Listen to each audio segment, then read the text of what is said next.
Ito na nga, ang daming karne. I-preserve natin, tara. So, bago tayo mag-cut mga loves, no, ito muna ang gagawin ni Inday Mirian. Maglinis-linis dito sa counter at magdala og tadtaran. At sinabi ko kay Mister, ako na yung magtadtad at ikaw yung magpahait-hait sa ating kutsilyo dong para naman masarap ang ating paghiwa-hiwa. Normal po ang mood ni Inday Mirian ngayon kasi normally talaga ang pinaka-normal ko is magyaw-yaw ako nito kasi ang daming binibili. Masaya lang ni Mister kasi ito yung pinakamasaya kong time na naghiwa-hiwa sa kanyang binili kasi usually sabi ko dong, wala na tayong lugar dong, anong gagawin natin dong, napuno na ang karne ang aking tiyan.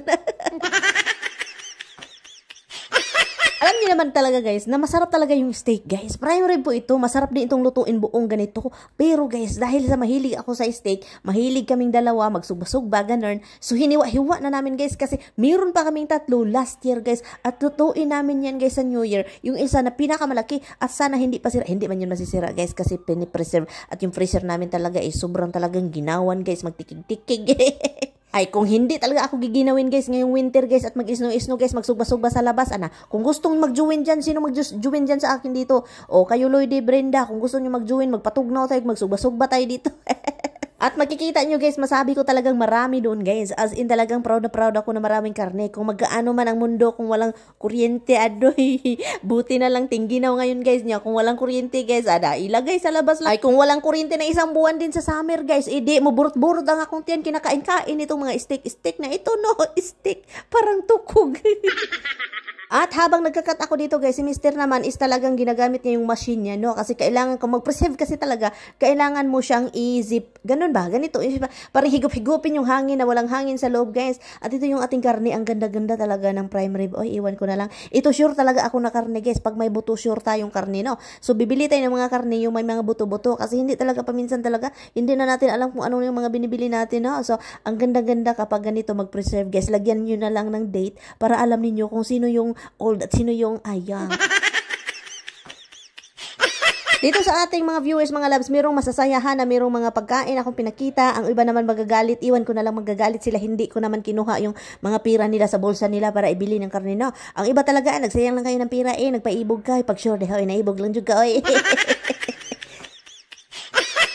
Wala man talaga ako nagpaibog, guys. Ang ginawa ko lang dito is naging content creator lang ako at saka nasurtihan lang talaga din ako na yung asawa ko is mahilig mamili. So, yun talaga yung totoo, no? So, ito na yung pangalawa nating prime rib, no? So, ako talaga yung nag-cut. Sabi pa ni Tammy, bakit nagunahan talaga ako, guys? Nag-cut, guys. And then, pinabayaan lang niya ako. Sabi ko, wag muna akong turuan kung paano i-cut doon kasi gusto kong steak na makapal-kapal. Gusto kong steak na manipis-nipis. Depende na yan. So, hiwa-hiwalay mo na lang yan. Guys, meron ako i-share sa inyo. Alam niyo, kung nag-focus talaga ako sa mga kay pinakita ko naman talaga yung lahat ng gawain dito sa bahay, no? Yung mga ginagawa ni Mister. Pero kung nag-focus talaga ako sa mga pamilya ni Mister, no? Ay maluluka kayo guys kasi kahit ako guys naluluka man ako. Paano na yung nasa Pilipinas na talagang masabi nila na walang kinakain yung iba? Mas maluluka talaga sila kasi kung yun talaga yung pinofocus ko na maging content ko, lahat na ginawa ni Mister, ay nako guys, ma-high blood tayong lahat. Old one over there and put here the new one here. No, we can't. We don't have enough room. We got more new one coming. Where's the bones to be here? I don't care where they go. Yeah, because the bone I eat. There's no old bones.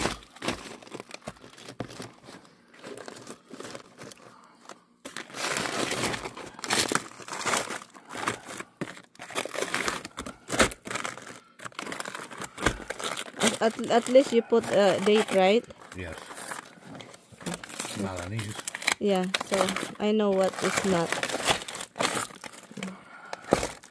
Guys, alam niya na nahihirapan na siya dyan guys kung saan ilagay. Pero ganyan talaga yan siya. Hindi na yan magbabago pang yung mga iniisip niya sa buhay niya, no? Ganyan na talaga yan, bao. So, pagkatapos kong nagsanitize sa aming counter guys, naglagay na din tayo ng mga snack, no? Kasi ito din yung isa sa mga binibili ni Mister. Ang daming mga snack sa cabinet. Iwan ko na lang. Hindi na. Ay guys, huwag na kayong magalit guys. Si Mister, ganyan na talaga yan. Noon pa, ganyan na ba? Somebody's watching me. What are you making? Pastrami. Pastrami sandwich? Yeah. You want?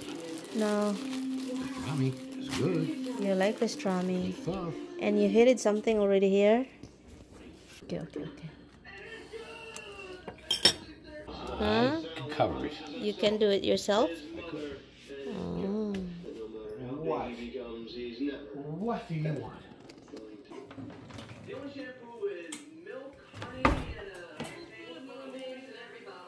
So did he hire him here? No, she owns the company. He works. He he works works. at a company that loses a bunch of money. He's a detective agency, but loses money. She owns the company, but it's just an investment. But she has no idea. Okay. Now that her accountant stole all of her money, So this is yours. This is good. it's yours. No, hon. Yes, son, I got it for you.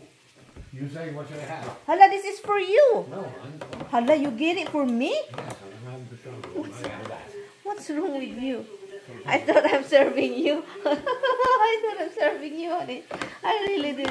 That's why I get so excited for you to put lime in it.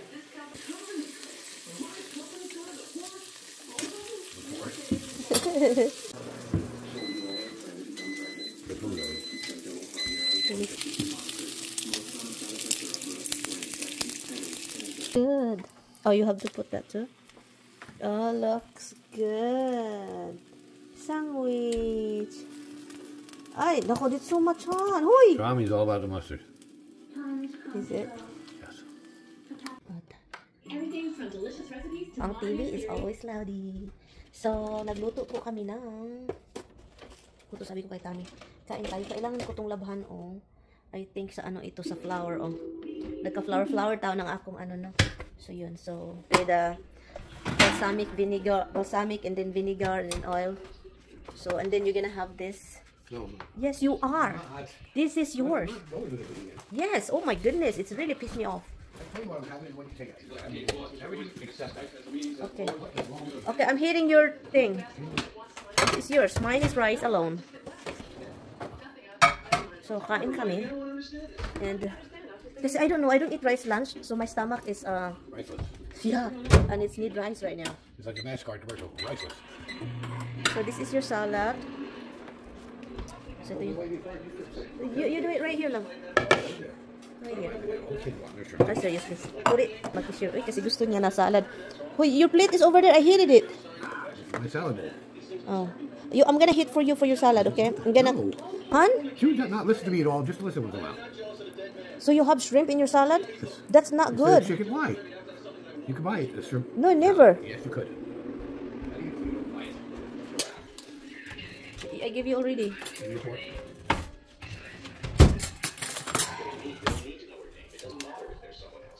Ah, there's no little piece here. The whole two thing. You're gonna have two pieces.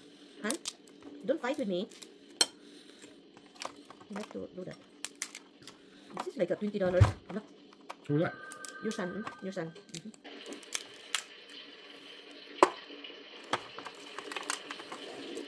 That's it. No, don't look at me like you're gonna fight with me. Don't start fighting with me. I am. I just want to know how it tastes compared to the last one. It tastes like a crab. That's fine. Enough. There's no fighting with me. I'll stop you. I'll just come and stop you. So yun guys, karambula yung dinner namin, no. Nagalit kasi pinakain ko ng gusto kong pakainin siya ng marami nito, pero yun, karambula. So anyway, thank you for watching.